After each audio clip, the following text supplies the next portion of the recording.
ఇదొక పెద్ద comedy track నిజానికి. వివేకానంద రెడ్డి హత్య నిజానికి దురదృష్టకరమైంది గానీ, ఆ హ్మ్. నడిచే తీరంతా గూడా ఒక ఫార్స్ లాగా, ఒక ప్రహసనం అంటారు తెలుగులో. అట్లాంటి ఒక ప్రహసనంలాగా మారిపోయింది.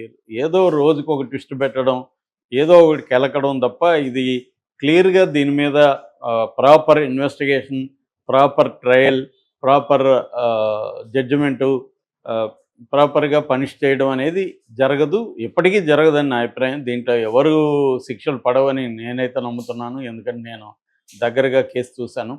సిఐడి సిబిఐ విచారణ సాగే పద్ధతి మీద కూడా justice Lakshman high court advocate high court judge గారు 16 ప్రశ్నల్ని సిబిఐకి అప్పుడే సంధించారాయన. దీంట్లో ఉన్న లూప్ హోల్స్ అంతా కూడా ఆయన ఎక్స్‌ప్రెస్ చేశారు.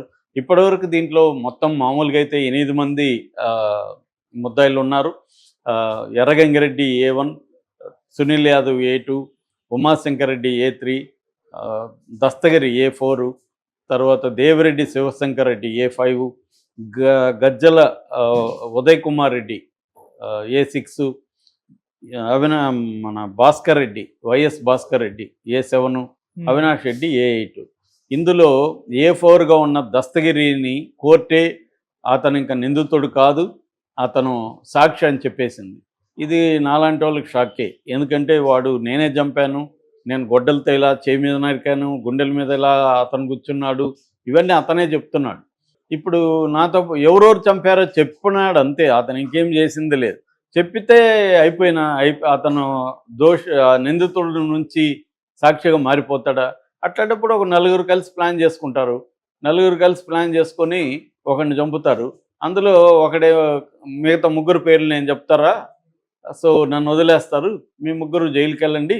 మీకు ఇంత డబ్బులిస్తానని ముందే మాట్లాడుకున్నాడనుకో, హ్యాపీగా ఇతను ఇదే సూత్రం ప్రకారం ఇతను సాక్షి అయిపోతాడుగా.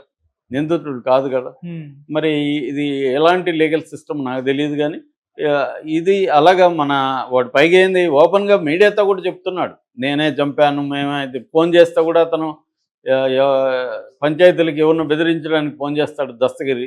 ఎవరు సార్ మీరంటే, ఏమయ్యా నేను దస్తగిరి అంటే, ఏ దస్తగిరి అంటే, వివేకానంద రెడ్డి చంపిన దస్తగిరి అని ఇతను మాట్లాడడం అనేది చాలామంది చెప్తున్నారు.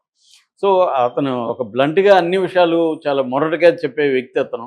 అతన్ని వీళ్ళు తెలుగుదేశం ప్రభుత్వం తనకు అవసరం కాబట్టి అతన్ని ఆకాశానికి ఎత్తుంది. సునీత తన తండ్రిని చంపిన అతన్ని కాపాడుతుంది. ఇది ఎవరినో వ్యతిరేకంగా పోరాడుతుంది. సో, ఇదంతా అందుకనే ఒక ఫార్స్ ఇది. దీన్ని జగనేమో తనకు అనుకూలంగా జగన్ వాడుకున్నాడు. దాని తర్వాత చంద్రబాబు వాడుకున్నాడు. ఇప్పటికీ అదే జరుగుతూనే ఉంది.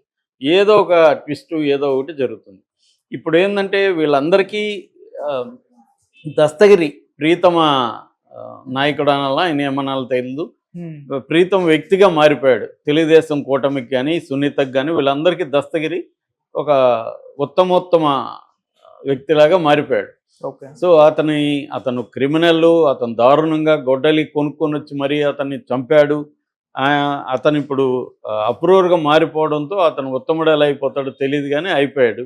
సో, ఇప్పుడు అతని మీద చీమ చిటుక్కోవాలన్నా గవర్నమెంట్ రంగంలోకి దిగుతుంది. ఆహ్, తెలుగుదేశం గవర్నమెంట్, బీజేపీ హ్మ్. అంటే కూటమి గవర్నమెంట్. ఇప్పుడేందంటే దస్తగిరి దీన్ని ఉపయోగించుకొని అనేక పంచాయతీలు చేస్తున్నాడు. అనేక చోట్ల అక్రమాస్తులు సంపాదించుకుంటున్నాడు. అతని మీద అనేక కేసులున్నాయి. ఆ మధ్య కిడ్నాప్ కేసు మీద లాస్ట్ ఇయర్ అక్టోబర్‌లో అతను జైలుకెళ్ళాడు. జైలుకెళ్ళినప్పుడు జైల్లో ఆహ్, తనని బెదిరించారని అతనికి ప్రతిసారి ఏదో ఒకటి అతను పెడుతూనే ఉంటాడు. నన్ను బెదిరించారు, నన్ను వాళ్ళొచ్చి ఫోన్లు చేశారు ఇలాగ. అతని లెక్కేందంటే అతనికి సీబీఐ కూడా అల్లుడిలాగా చూసుకుంటది. అతనికి ఒక 5 మందితో సెక్యూరిటీ ఇచ్చారు.